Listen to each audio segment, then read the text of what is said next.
It is finally here.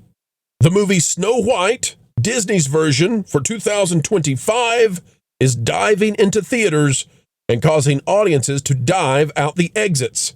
Today, we'll tell you why this is clearly two films smushed into one, and like a peanut butter and sardine sandwich, these ingredients just don't go together. It creates one of the worst films we've ever seen. We'll tell you why it is obscene right now.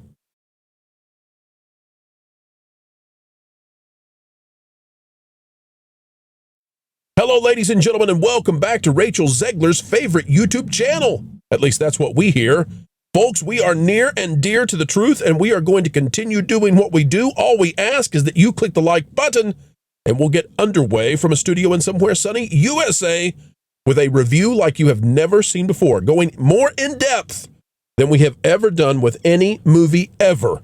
Snow White, Rechel Zegler, Gal Gadot, the 7 Dirty Hippies. We've seen it, and we'll tell you what's in it right now.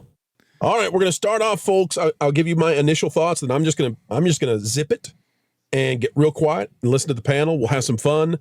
Everybody, take a drink of whatever you have, unless it's no, don't do that. If it is a liquid which you should consume, take a drink every time you hear the word weird. And if you hear weird, well, you know it's going to be a double dose, okay? Because this movie is weird. Yeah. Weird. All right, here are my brief thoughts before I hand it off to the panel with the official Snow White review. This is clearly a case of two movies smushed together, and they do not work. I mean, they really don't. For the first third, you think that this is maybe going to be a cogent cinematic experience. Not good, mind you, but it's following the Snow White story. Once she decides she's going to leave the dwarves, we suddenly go into a completely different film that's not all CGI, shot with morning light, and instead we get the film where Snow White was supposed to be a socialist liberator taking down the evil queen. And there are several places where we know and you can see that this is two films. In particular, I would say that the ending, and we're going full spoilers, who cares? In the end, there's a part where it's the first movie's ending, and Snow White has formed the rebellion and beat the queen, and she starts to go towards the castle to escape. And the dwarves are there all of a sudden in their own little cutaway with nobody else with them, and you're like, oh, the dwarves were inserted in this movie. And then the queen just bypasses them like they're not there and gets back into the castle in a cutaway. It's obvious this is two movies. There's also a part, there are inconsistencies here that make the film not work. A small child might enjoy it, or somebody who is fine with turning their mind completely off.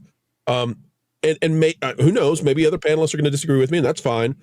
But, for example, when the queen is asking who's the fairest of them all, either she's asking about fair skin or she's talking about justice. And in either case, she can't be the fairest of the land, so why is she mad at Snow White? It doesn't make any sense. In another situation, Snow White tricks the guards who are out to get her by having birds fly her dress around a tree. When this happened, I'm watching it and I thought, well, this is interesting. Zegler's going to be in the buff. And then she just had her dress still, which means in the movie that Snow White was all the time carrying a full-blown extra piece of apparel. I'm talking about the full-blown dress, the puffiness and all, had it in her back pocket the whole time and just handed it to the birds. Was like, here, this is an extra. Trick those guards for me. Speaking of which, the captain did stab that dress. So yes. I think he was supposed to bring her alive, but I don't really know. But yeah, there was some stabbing there. That should have been a foreshadowing. For no reason. Should have been a foreshadowing stab. That's what I'm saying. I'll say this too as I hand it off to you guys. I want to get this last one off my chest because, well, it bothered me. Yeah. The dirty hippies are there. And the dirty, like at one point, they call out the dirty, like a dirty hippie name, like you're supposed to know who this is. And you're like, oh, that's because the dwarves came in, so we had to cut out the getting to know the dirty hippies, because they're like, Mabel sure does like so and so. You're like, who the crap is Mabel? Oh, it's a dirty hippie that we never got to meet. Well, let me tell you this. Okay? Because of the backlash, the prince does, in fact, save Snow White. And then we get the finale to the first version of the film after we get the finale to the animated film that they went to. But the prince does smoochify Snow White and save her. And there's a really weird thing where Doc becomes a doctor, and there's no way that was ever in the original film whatsoever. I'll wrap up by saying they start off by looking a little bit like the Garbage Pail Kids. They get better as time goes on, surprisingly, although they always look like weird cartoons. Yeah. People with real dwarfism would have been far better. I did like the storyline with Dopey. I thought Zegler can sing. I thought the middle song with Gal Gadot was akin to Just the Two of Us with Dr. Evil. And this film gets a 4 out of 10 from me. Panel, it's now in your hands. Go. If we're talking about the hippies, I do want to point out that there are 7 of them, and they have about 3 lines between them in the entire film. So if anyone wants to say that those people were always going to have the part that they had in this film, and that no, they always intended to have those CGI dwarves in there. No, Jonas, one of the dirty hippies. Jonas, one of the dirty hippies is a dwarf. It's a real person with dwarfism. So when the real person with dwarfism is standing next to a CGI dwarf, it is the weirdest freaking thing I've ever seen on a silver screen. Yeah. The dwarves were off-putting, to say the least. Yeah, like really bad garden gnomes come to life. I'll also say, since I'm talking, by the way, I give it a 4 out of 100. This movie, I gave it a 4 out of 10. You cheater! Wow, it's not a 4 out of 10. Jonas gets a 0.4. This film is so bad, and by the way, there's 2 characterizations of Snow White that they switch back and forth on in this film. There is the sweet Snow White that they obviously added later in production when they reshot the beginning of the film. This is also shot worse than I would say The Descendants and High School Musical have better shot construction than Snow White. By the way, insultingly called Disney's Snow White. Like, that is not the biggest bunch of horse poodoo. Well, it should have been Snow White and the 15 side characters. Valiant Renegade put it best when he said there are 50 people in this entire kingdom. This feels small. It feels tiny. It should have been shot on the volume. Why is it that every time the queen wants Snow White killed, stabbed, whatever it is, she turns to a black guy that says, hey, why don't you, hey, huntsman, why don't you go and kill Snow White? Later in the movie, she makes a magic dagger, and who does she go to? She goes to the black guy. He's just standing there and says, hey, you stab her. Jonas, her spell book literally says that the apple makes you fall asleep this time, right? The poison apple is supposed to kill her. That's the whole point of the first movie. She makes Snow White fall asleep with the apple, and then she doesn't kill her. She just leaves her to sleep. Like, take a little snooze. I just want to point out, Jonas, that black guy's name was Paul. You use his name. It's true. I was waiting for her to what Anglican, what Anglo-Saxon name is she going to give the Asian guy who's standing there in this super diverse town that everybody has a white sounding name? That was the Trent. That was the most diverse. That was the most diverse German town I have ever seen in my life. Gerald the Asian guard. Every nationality was represented. I'm pretty sure I saw Eskimos in Germany in the 1800s. It's just enough to fill up a soundstage. I mean, it was really something right here. I couldn't believe, and the casting choices. Oh man, I mean, where do you even begin? This thing is horribly cast through and through. I don't think anybody really, has kind of earned their part, so to speak. And even maybe you can say, oh well, director, they were foisted, these actors. Well, you kind of tailor your project to the actors' strengths and weaknesses in that point. That's not what happened right there. The Gal Gadot's number my jaw was on the ground, guys. I was looking at the screen aghast with what I was actually seeing. I couldn't believe it. I could not believe they were going in that direction right there. It is really something to behold. That scene needs to be studied for just how awful, terrible it is, and just tonally, I mean, it should really be not part of this film in any way. But yes, you can tell that there were big inconsistencies with Rechel Zegler, her performance, and her costuming. It was very clear at one point that, oh yeah, they went with the wig, and that wig changed considerably throughout the course of production.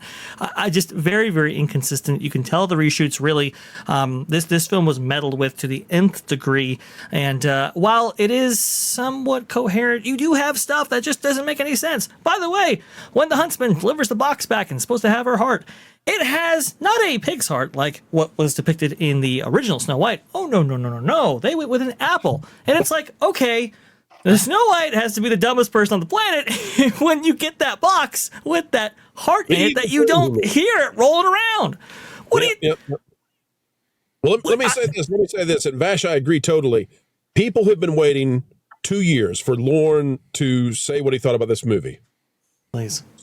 So real life fake wizard, tell us what you thought. You know, Lorne, you give it too much credit, okay? You give this film too much credit. Pro gave it a 4 out of 10. Jonas gave it a 4 out of 100. This is a 2 out of 10. This is not a good film. There is nothing redeeming about it. Even the dopey thing. At first it was like, okay, it might be okay. They're doing this little dopey thing. It's a little endearing. I like that. Oh, wait a second. He spoke? But he sounds like Josh Gad. He sounds like... Why does he sound like that? Let me He's just the narrator also for the point out film, that by the way. Since when is Dopey bashful? Like, seriously. I actually thought that he sounded like Joe Mackey. When they were first playing the thing, I was trying to figure out, why is Joe Mackey narrating this thing? But yeah. I thought, did they seriously put Olaf in this, and I have to suffer through this? We had the same question. My wife and I went to go see this, and there were 8 total people in our screening. By the way, I had someone reach out. They wanted to know, Vash, if the seats that were occupied in your screening, if there were actually people in those seats. Yes, there were people in those seats, and actually, I mean, some of them were big Disney fans. You can actually tell. But I was asking people after the film actually took place. I was like, "What were your thoughts on that?" It was like, "Ooh, that was interesting." Another person, They're gonna be like, "Wait a minute, aren't you that fellow with the Pro Channel?" I'm sorry, I totally cut off Fake Wizard. I don't know if I should call you real life or Fake Wizard. Or you just call me Fake Wizard or Wizard. It's fine. It's a long name, but it's a nickname. All right, Wiz, get It's to it. RLFW. Yeah. This movie, there's nothing coherent about it, like you guys have been saying. But worse than that, if you think about this for more than 5 seconds, or you try to be like, oh, well, did the plot make sense at all here? It doesn't make sense. There is nothing but conveniences from scene to scene. So narratively, it's just a choppy, broken mess. The acting, I've seen tweets, I've seen people say this, and I wish I didn't see that before I walked into the film because I wanted to come up with this myself. It's medieval times. If you've ever been to medieval times, that's how this movie feels. It's you don't believe any of the performances. It is so overly acted that you're not buying anything. If there's one shot where they all jump over a tree, the hippies and the fake prince and Snow White are talking, and you could look at the other two, and they're all just like doing the fake head, looking around as if they are the most background actors of all time. Gal Gadot, I don't know what she was told to do. But this wasn't it. The song, the Waiting on a Wish that they're really pushing makes no sense in the context of the film. You mean to tell me that she's been here trapped for 12-ish years and she's never thought about rebelling at all? Like this is it. What was they tried to treat it like this was the call to action moment, and it was not deserved at all. And then it makes nothing happens of it. So the Waiting on a Wish, the song is not bad. It's a good song in a bad movie. and that's a shame. Like it could have been better in something else. And I'll tie up with this because I know I want to hear Lauren's and Nolan's thoughts too, and also Kevin's. This is aggressively bad and aggressively terrible is what I walked out saying. The problem with the movie like this is that you're going to see a lot of people, and chat, you've seen this too. Oh, it's for kids. This is for kids. Who are you to judge a movie like this? It's for kids. Okay, go back 10 years, 20 years, 30 years, all of Disney, and you have intelligent, well-written films for children and families. There are no excuses here for this to be so mediocre, offensively mediocre, and so unfulfilling to the source material, to Walt Disney's legacy, to Disney's legacy as a company. It's unfair to destroy this story like this, because there are going to be kids now. That's, by the way, yeah. There's going to be people who sit in the theater and watch this, and it's going to be the first time they experience Snow White, and they're going to say that's Snow White, and that's a shame because those kids, it's going to be robbed for them forever. Very, very well said. We're looking right now at the theater where Vash went to go see the film, and it is as empty as you might have anticipated. I do now seriously want to go to Lauren. And Lauren, as I go to you, let me give you this question, because I think this. Wait a minute. Wait, before you do that, has Kevin given his opinion? I didn't see it. I'm just here for the ride. You guys did all the fun stuff, and I could have loved it. while we were on. I'm interested to hear your opinion, though. Listen, Kevin is enjoying the pummeling of poor Snow White. Nolan, you have seen the film, correct? Yes. Nolan, Look at the sadness in his eyes as he nods. Yes, Your Honor. I have seen this film. Nolan, I think that Rechel Zegler hates this film.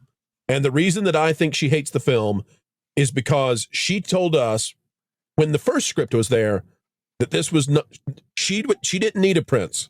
He could be cut out. Nolan, having seen this movie, I would have loved to have been there when they filmed him saving her, True Love's kiss, waking her up, because I would have loved to watch somebody say, no, you're going to lay there and he's going to kiss you and you're going to wake up. I don't care what you said. This is what we're doing now. And it's going to look super awkward. Very awkward. Weird. Yeah, no, that must have been horribly uncomfortable for her. I don't know if you want me or Lauren to do a review first, but I will say in regards to like her acting this film, I think it's actually like might be a minority here, but I think she's actually a very good actress and a very good singer. I think it's just a case of she is horribly miscasted in this role. Her smirk that she always does looks more like Elsa than Snow. She has no connection and personality to this character. And it gets frustrating because, as you know, I look at her performance and I just want to focus and be, in love with this world, the bright colors and everything, and just see a tried and true Disney princess. But I keep analyzing her psyche and the actress throughout the whole film.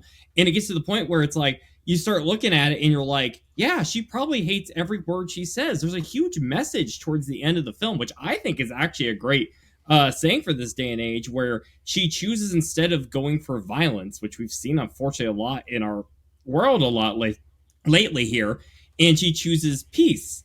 And I just think back in my head, little record scratch rewind, I just remember when she basically told half the nation, I hope you never know peace. And it takes you out of the flow. I think she's competent, but the problem is her actress acts more like the villain of this movie. And yeah, I'm with you. I think there were reshoots that happened here, and I think it takes out of what could be a more traditional Disney experience. And I agree. No, I thought that Giselle's world from Enchanted was more believable than Snow White's. Yes. Well, it's probably because, there are people that actually truly love what they were doing, as opposed to cracking the whip from the top, being like, hey, make this more like the OG stuff. Because like watching this, it's like, I feel like there's a better movie in here. There's a lot of good messaging, I feel like, deep down in its core, where it's like, I'm happy, especially after seeing some of the depressing stuff we've been covering a bit on the Genre Guys about all the crazy people trying to kill people. Like, I like seeing some positivity. But the thing is, like, it's just engulfed in this huge mess where they're trying to basically intertwine. What in God's name is that? I'm just They're trying to intertwine everybody's chuckling it up, and I'm just going to see what in the world it is that has Lauren so tickled. Lauren, what are you laughing about while Nolan's trying to give his review? What are you Nolan doing? was being very positive and saying that there's a better movie in here, and Vash was having none of it. He was going, No. No, this is a look, this is a the horrible better movie is 1937, Snow White and the Seven Dwarfs. That's where the better movie is. Because it ain't here. And it ain't going to be here with this crew, with Rechel Zegler or anything else. That is, you're going to have to disabuse those feelings, Nolan, because it ain't here. Well, no. There's negatives too. Don't get me started on good old Elf on the Shelf we're supposed to feel sympathy for towards the end when he starts actually talking and narrating the movie. Like, the dude looks like... the whole dwarfs thing is like, what kid is going to get excited over these guys? They are creepy as heck. And then you see them next to the dirty hippies, which, by the way, that was the official name in my head throughout the whole movie. Like, I never learned one of those suckers' names. It's dirty hippies to me for the rest of my life. Jonathan and his band of hippies. Now, come on, Nolan, you're going too far. Dopey became a professor emeritus in this movie. He became a literary. He has a doctorate in literary studies. Jonas, are you going to try to defend Grumpy? What is it you're wanting to hop in with? No, I just want to point out that there are two scenes in the movie that I don't know if they're reshoots or I don't know if they're the original, because at this point we don't know what is the anything with a dwarf in it. I'm going to say is probably a reshoot.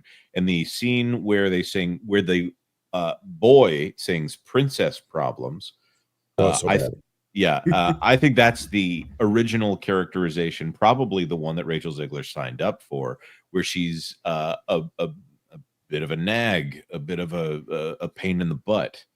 I think that was the character that she signed up to play, and then she's incapable of playing the sweet, kind, innocent Snow White that they ended up making the movie about. There were so many missed opportunities in this movie. If any of you have ever heard of subtext, apparently the writers of this film have not either. Everything that happens in this movie is said out loud. Everything. Like, we represent the king and we're searching for the princess. Oh, well, thank you, guys who are shooting at us from 40 feet away. We don't have the princess. We're a bunch of bandits. I mean, any thought in someone's head is being said out loud. If you want to know how someone feels about someone, you don't have to wait. They're just going to tell you exactly how they feel about that person. I'm going to tell you another movie where that works perfectly. And I think it's why the movie works, is Big Trouble in Little China. Every character in that movie announces their name, their purpose in this scene, what they're doing, and what they like and don't like, almost to demonstrate exactly what you are not supposed to do in writing. And because they do it believing in their character, it's hilarious.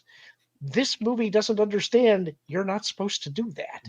Big Trouble in Little China is an intentional comedy, though. And again, there were several times in Snow White that my wife and I both were struggling so hard to not laugh out loud and ruin the film for, adults, whatever. But there were two kids in the screening, and we're not going to ruin it for them. But wow, laugh out loud. Bad acting. There's some scene where she's like turning around in slow motion and realizing she's in love out of the blue with that Lord Farquaad haircut and that rainbow dress. Like, what in the world is this? Or the fact that she does Whistle While You Work, and the girl literally picks up one piece of clothing and throws it in a bag and is ordering around all the dwarves like a harpy. And their house was clean when she got there. They were clean, man. He doesn't do anything. The dwarves are mean, and not just grumpy. Like, right. If you are familiar at all with the 1937 classic with great orchestrations in it, wonderful songs. If you know that film at all, you will not like this film. And why do they do things in this film? Well, because why is there a creepy scene where she's running through the forest? Because there was one in the original. Why is she wearing that ugly dress? Because the animated version, it actually looked good on her.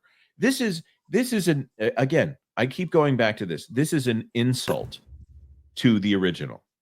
they hit the beats, Jonas, but they do them worse than the original. Like you said, she goes to the forest and she falls down this pit or whatever, and she gets, she gets immersed in water right there. She has to swim out, so that's where you see her hair kind of doing that thing. By the way, her dress.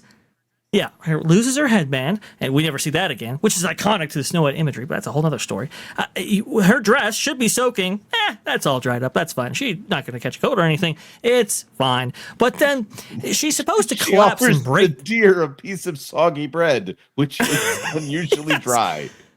But that scene, though, Jonas, was she supposed to break down in that moment? Because she was just, she was just thrust out of the life that she knew. She's in this place that she, doesn't recognize. She's very, she doesn't have any experience whatsoever on the outside world. So that's why she breaks down.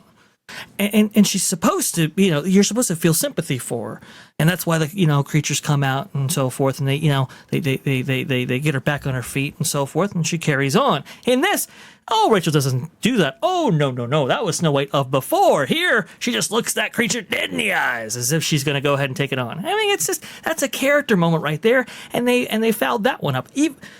She goes to the Snow White's cottage, and she looks around. She doesn't say anything. She just goes right up the stairs, sees the bed, drops in it. Yeah, there's some amazing character moments where, you have the original Snow White go, hey, look, are these little children? What is this? I mean, this is so odd. This is so interesting. Look at the beds. They're so tiny. Yeah. Oh, I'm tired. That kind of thing. You're forgetting the absolutely ridiculous looking and goofy off-putting animals that were in this that do not match the style of the rest of the film. Don't you make fun of that turtle. That was a happy turtle.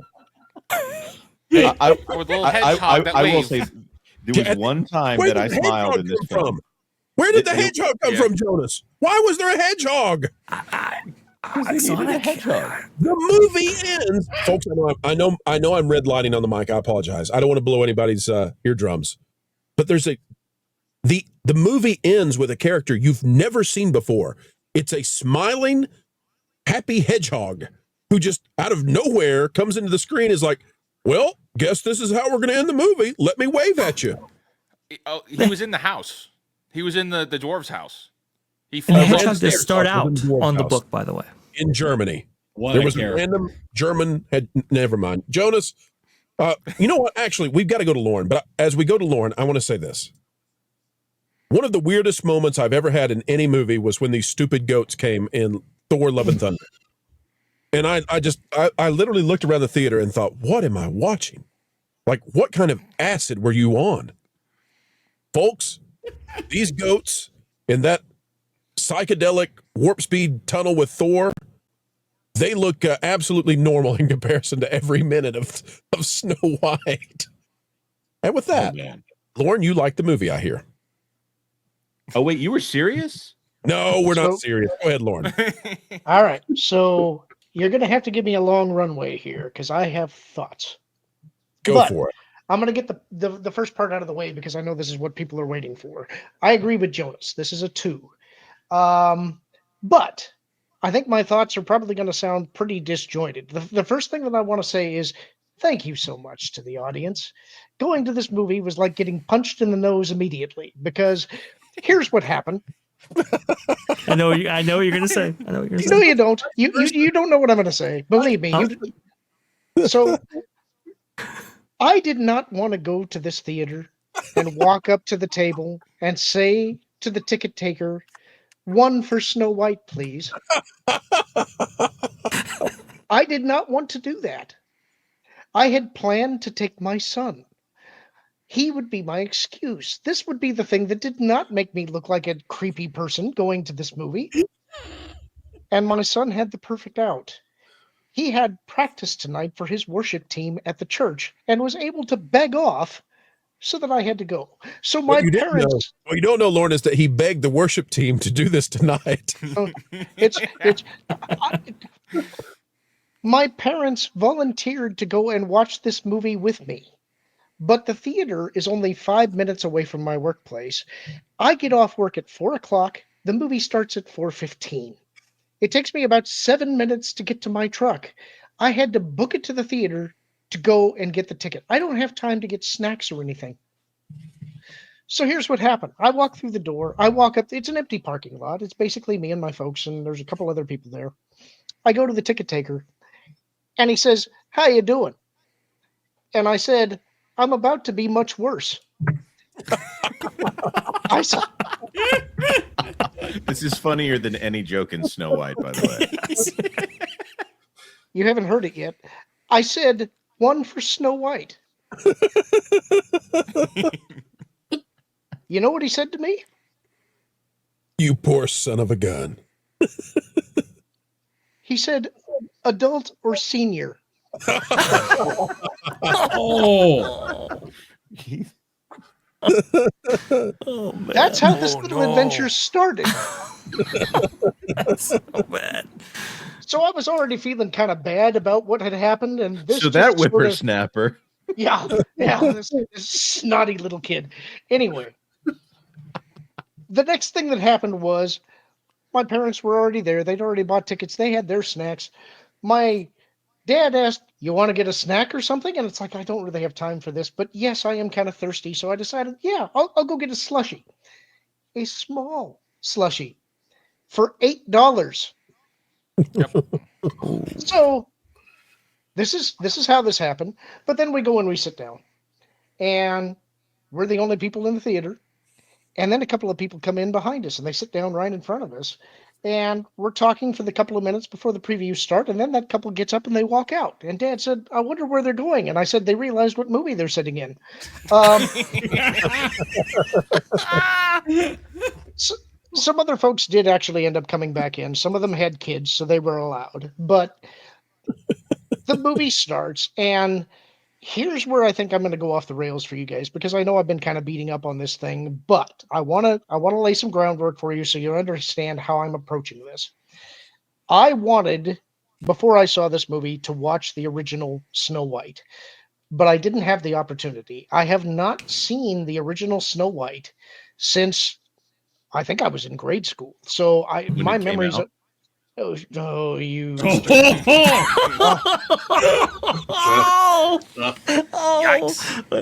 So anyway, my memory is kind of fuzzy about the original movie, and so I can't really directly compare it. So when I approach going to a movie like this, I try and be as objective as I possibly can. And what that means is I have to separate, for instance, my feelings about Rechel Zegler and the actress from the role that she's playing in the movie. I have to separate myself from everything that I know about the reshoots, from everything about the effects, all of that stuff. I can't review the movie that was or could have been. I have to review the movie that's in front of me. And so I had to try and go into it thinking that I know nothing about this movie. Let's see where it takes me. And I guess what I would say about it, there's the whippersnapper now, is that I guess I would start by saying Rechel Zegler has a much better voice than what I was expecting. I thought she actually handled her singing duties well. I do not believe that she's the character that she's portraying in the movie. And I tried to separate myself as much from knowing what she is like as I could, but she's almost trying too hard to be the sweet and noble Snow White. I don't believe that anybody is like this. And as you said, in the cleaning scene, it's pretty blatant how she's not doing anything and instead just having everybody else do it. Now, there are a couple of scenes that, no, I did not get the senior ticket I write specialist. You people. There were a couple of scenes that I liked. Now, one of them is when she's going through the deep, dark forest. For a moment there, I actually liked the imagery and thought, oh, maybe this is going to be better than I think it's going to be. Ultimately, I think Jonas is right. This is kind of a Descendants level production. Another thing to say, I kind of detest musicals for the most part. I don't mind music numbers and animated features, but every time somebody started singing, it drives me crazy. I get pulled out of it immediately when you go to that stuff. So that doesn't work well for me. I like musicals, and I was still like, are they gonna sing again? Yeah, it's Yeah. every We were chan- yelling at the screen, sing about it. Oh, they're upset. Sing about it. Yep. Sing about it. Yeah. Other than that, I think the only thing that I would say is that for me, the dwarves actually worked a lot better than I thought they were going to. But here's why, and here's why I think they're off-putting for a lot of people. If this were a straight animated movie and they were not against live action actors, I think that they would probably work. But once you start putting them against real people and having the contrast of all of that stuff, you run into that uncanny valley kind of territory, and it just doesn't Polar Express. work. And the other problem is that if you were going to make this fully animated, now you're competing with the original, and that's never going to work. So this was always going to be a doomed production. It was never going to work. But here's where this is what I meant when I said I think your take on it is going to be my take on it's going to be different than what people expected. Here's why. I'm fine with what they did because I'm not the target audience. As I left the theater, I was thinking about it, and it's like, you know what? If you're going to do a girl boss movie, this is where you do a girl boss movie. I'm not going to tell them to do with their stupid Snow White movie because I don't want them to tell me what to do in Star Wars. So I'll stay out of this. You stay out of my sandbox. If we can make that deal, then we can go forward. Can I push back on that a little bit? Yeah, Absolutely. Wizard, With you go respect. first.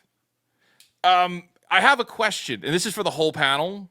Can anyone explain what fearless, fair, brave, and true means in the context of the film other than words? It means that with $75 worth of goods on your order, you can get free shipping on the DisneyStore.com.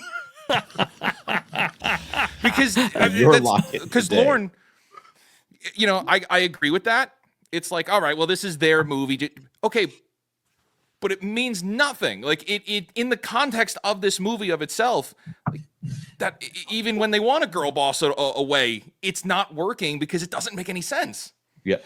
No, So I don't disagree. That's why I gave it a I'm going 2. to point out something about this that is really the problem with this film is everything that happened in this film has been done in either a Disney animated film or specifically a live action remake. The fearless, fair, brave, true, which 2 of those are the exact same word. They're synonyms. So like, who cares? And also, why is true on the list at all when fairness and it's communism? By the way, if we have not clearly said this, it is literally communism. Yes. In the beginning of this film. It's probably the only contribution Greta Gerwig had on this before she literally asked them to take her name off of this film. I didn't know that. Yeah. That's funny. 7 writers, by the way. Cinderella. That's funny. Cinderella, the theme of the Cinderella live action remake, which I think is pretty high on the list in my opinion, is one of the better live action remakes that they've done. Shot by Kenneth. It was Kenneth Branagh who directed it, and has great style, great production value. The theme of that is have courage and be kind. It's pretty much the same thing, Right. but it actually plays into the themes of the film. There are so many things in this, like literally the line "run away and never return" from Lion King is literally said near the end of this film. Or they have the male hero from Tangled. It's just this weird blender of different Disney elements that just keep recirculating over and over and over again, and none of them are Snow White. They're scared of the actual elements of Snow White. I found myself actually smiling at some point in this film when they started singing Hi Ho, and I actually thought, oh wait, this reminds me of the film I like, which is the only reason that it's in there, because then they go into a mine. There's no currency, by the way. There's a bunch of gems. No one's trading anything. Hey, I got a question, Jonas, about this mine. You've brought this.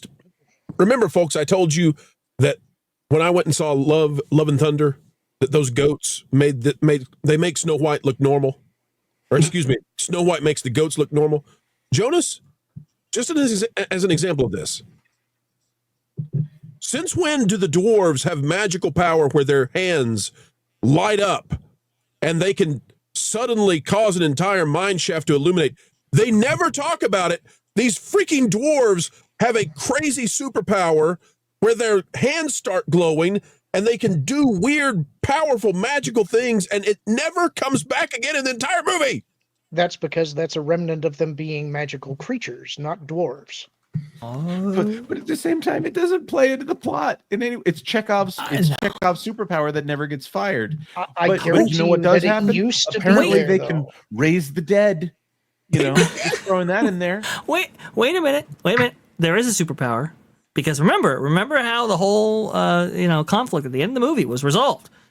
It was Snow White's ability to recall names. Now that is a great superpower, and that's what sets, I think, Snow White 2025 up apart from its princess. Because she has low-level autism. Yes. Listen, is this how it worked? The Not Prince gets shot through the heart with an arrow, and Doc takes him in there and uses his magical make the mind's glow power to pull the. I don't understand this movie. And then they think he's dead, and he walks out and he's like, "Oh, that was really unpleasant, but I'm not dead. I'm good now." I'm going to point out that was a great opportunity for a joke, and it did not land. They needed one comedian to go over this and say, "No, don't say it like that. Say it like this. No, Yes. do it like this. Don't do it like that." Again, this is the 1937 film is a masterpiece, and this is a travesty. They said no to "Someday My Prince Will Come." They said no to "I'm Wishing." They said no to "One Love." All of the songs that are essentially the theme of the entire film. The swell at the end in the music at the end of the film is literally "Someday My Prince Will Come." They take so much out of this film, and for some reason, and I don't maybe I wasn't following the plot perfectly. For some reason, at the end of the film, the mirror tells the queen, "Yeah, you are better looking than her, but she's a better person than you." And then the mirror explodes and turns her into black goo and sucks her into another dimension. Yes. Yeah. And then a hedgehog. That's true, chat. And then a hedgehog jumps on the end card and waves at you. It is wild. It starts out with once upon a time there was a queen and king. It actually says that line twice there. Which Yeah, it starts with queen. There was a queen of the kingdom. right. There's a queen of the kingdom. King's just there. And then queen, I don't know, passes away, I guess, because I don't know why. They didn't really go into it. And then king, he steps it up with Gal Gadot right there. This film is absolutely atrocious. The color grading is terrible. It's very flat. You can see every single detail. There's really no there is no contrast to speak of, which is very unfortunate right there. It's somehow both oversaturated and not saturated enough. I don't know how you do that. This film does it, and it does it in spades.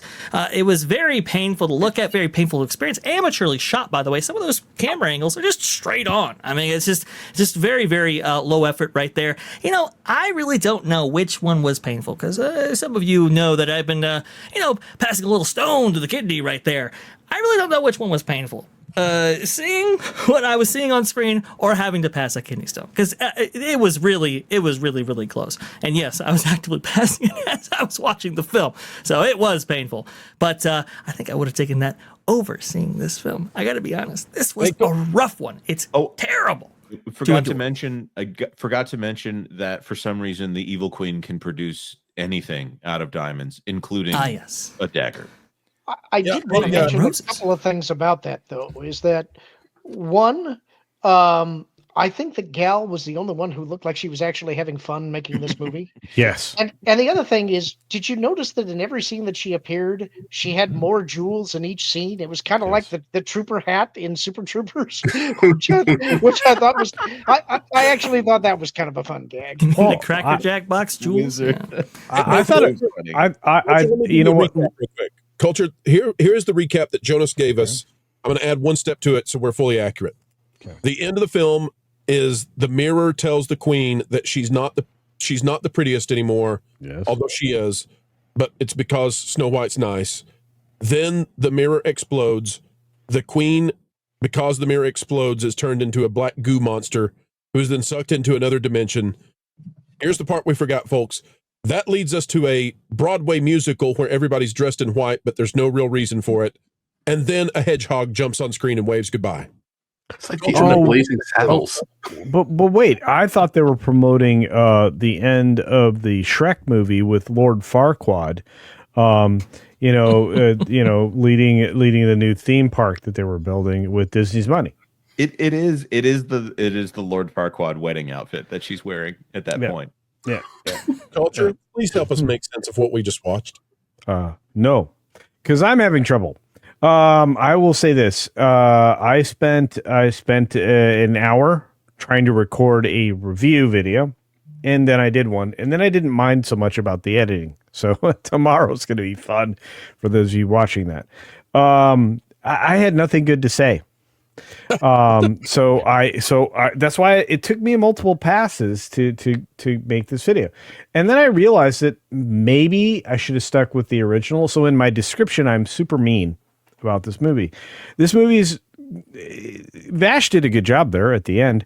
This entire film is poorly shot. And whether it's a straight on angle or Dutch angle or whatever they decided to go with at the moment that they were inspired to try to change whatever is going on here, it made me realize that not only was the shot multiple times, they couldn't stitch it together. This is the worst made patchwork quilt you've ever seen in your life. Yep. Trying to remove the political messaging, not only failed, but it failed at an epic scale because what they were left with was, still the messaging, just like little diluted doses along the way. I really appreciated that this was a wonderful advertisement for the Seven Dwarfs Mine Train, which I don't think I elucidated very well in my review. So there's that. Culture, did you understand why the dwarves have the power to light their hands? And then that magic, and it's that we never go back to it again. Culture. So you didn't get that either, because I'm none of it. Hey, they said in this place we're magic. She said we're magic. I'm sorry, there were two lines in there that said magic. So there you go. So you're like if they had crapped a jaguar right there in the mine, we'd just would have been like, fine. Oh. In fact, I feel like recently there have been crapped out jaguars. I saw an auto show with them in there. But, oh boy! But beyond all of that, I will say that first of all, I feel like that was great. They did almost a scene by scene shot of the attraction. Too bad they didn't do it of the original film. But I have to tell you, I really do appreciate the detail they did do, which was Dopey's eyes through the gem. Thank you for that. Beyond all of that, none of it made a lot of sense. I don't think it was supposed to. The 4 or 5 seconds left of my time here, because it looks like I'm being shown the door. Anyway, I'm kidding. The film itself was an attempt. I don't know what they attempted. It wasn't a Snow White film. They really did try to mute the girl power message to no avail. This is a Mary Sue with no accomplishments. I mean, even in the film itself, she didn't get unearned accomplishments. She didn't get earned accomplishments. She got no accomplishments. Does she, Culture? She never learns anything. Well, neither did we. We don't know how any of this worked, which is a big problem in a movie. But it was the songs we enjoyed along the way. I hated everything that was made. I felt like Disney went on the cheap and didn't bring Lin-Manuel Miranda in to try to match what the original timelessness was of the original score and all the musical numbers. What did you just say? Lin-Manuel Miranda would have been a better option than what we got. Alan Menken. I mean, Pasek and Paul are fine. I don't really. No, they are not. Any of this. Did you see the same movie I did? Well, no. We're done here. We're done here. They don't match the style, but they're asking them to make things that don't match the style. I don't blame them. They're fine for the things that they do. They just need to do not this movie. Lin-Manuel Miranda does not belong in Snow White. Nobody belongs in Snow White. It's Stephen Schwartz. Alan Menken. Jonas, I love you, and you know that. But the only way to make this movie is to do it shot for shot. This was an They tried. abomination The beginning problem to with that- end. The problem with the shot for shot is they don't know what they are doing. They don't know why they look. Dude. They're the cargo cult. They're the crazy people in the Caribbean islands that saw what the East India Trading Company was doing and tried to mimic that, thinking that they would become gods, or the people that after the soldiers left, that found the air traffic controller rods and thought they could summon the great metal birds from the sky. They do not understand what they are doing with this. Dude. They are children with finger paints saying, "Hey, look what I did. Where's my $400 million?" Okay. And while that might all be true, it's also George versus the volcano version of Snow White. The Joe versus the volcano, the Waponi Woo. At least they were fun. Well, not in this movie. I don't care what anybody says. There was nothing fun in this movie. Soulless corporate product. And the what's worse is I think that the original product was actually saying something. It was just going to say something stupid about how we all need to be communist. It still got there. We still got there. That out. They didn't. Created bland corporate. It was a dumb communist message. You know what they should have done? They should have made the evil queen correct. Is there a smart communist message? No, this was definitely a neo-Marxist communist message. There was a bloodless coup, Lord, bloodless coup. And the queen is like a representation of capitalism from a communist perspective. Well, you're 100% right. We're going to have to break it, though, because Lauren is going to be leaving in just a few. And Vash, super chat. I'll tell you what it is, though. It's communism with a king and queen who have no, it wasn't ultimate power. They were dead. They were dead and Canadian in this. Are you kidding me? Therefore, it is a fantasy. Blue's got with $10. Agree with Lauren. There's a couple of shots like the woods that were pretty good. Only reason it gets 2 out of 10. I can't even imagine what this was originally going to be. Oh, dude. Okay, well, I'm going to tell you right now, the Chinese are going to love the lighting because it's permanent golden hour for freaking ever. And I was done with that almost immediately. Then they layered the pink fog of doom on top of it all. And I was like, what is this filter and how do I get rid of it? I honestly kept cleaning my glasses. It was so bad. Anyway, go ahead. The dwarves were blurry, which was really interesting. That's because because of the pink weirdness. I'm like, hey, you don't understand how grain filters work. You're trying to make it look more like theatrical and like it was film. It was not. It was so bad. Very digital nature to the print there. That's say for you, Lauren, this movie is objectively bad. It is terrible. You're going to see this film. What part of giving it a 2 are you not getting? And I'm going to tell you is you're going to get like some Star Wars. you're going to get some kind of man-goo Star Wars thing that's coming up here, dude. So anyway, Man-goo-lorian. Lauren didn't like it. Lauren didn't. Ew. Look, okay, so wait, is that a 2 out of 5? 2 out of 10. Sorry. Oh, if we're going out of 5, then okay, all right. Then I'm gonna ease up on some slack here, kid, because I gave it a better review than that. Boy, how we just switched chairs there quickly. I guess I should have asked. Were we all going off the same scale? Because I assumed we were going off a 10. No, my 4 was a 4 out of 100. It was 100. Yeah. Mine was out of By the 45 way, and a half. Did you see that somebody gave it like a 14 out of 30 on Rotten Tomatoes? I was like, what? Helping Hollywood produce a product that you want to consume. That's what we do each and every day, folks. And this time, it's time to, well, say goodbye. We know, but don't cry. No, for we will have more videos on the way. We love to bring those videos and that information. And by the way, if you'd like even more, consider going to the Patreon page. It's www.patreon.com/WDW Pro. It's where we put out stuff exclusively there that we simply can't put out in other places for whatever reason, be it because it's too spicy or because, well, perhaps we're working to corroborate it. But you can find out things early and first over there. Folks, we surely have had a great time spending time with you. Consider clicking that like button, share, subscribe, click it, and stick it to those pesky algorithms. It is the notification bell. And drop a comment right on down below. Until the next time, keep learning, keep growing, and keep having fun. Why listen to music made by people and companies who really don't like you?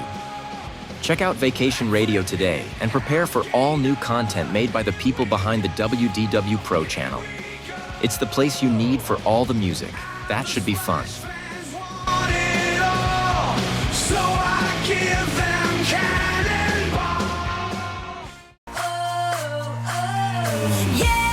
Hundreds of songs, every genre you can imagine. Listen live on YouTube and enjoy a set list that's always sunny. It's Vacation Radio.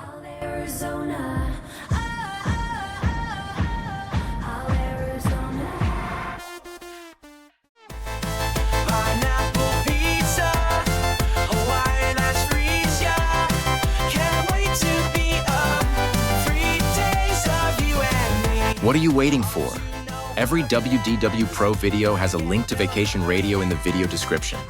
Try it out and subscribe today.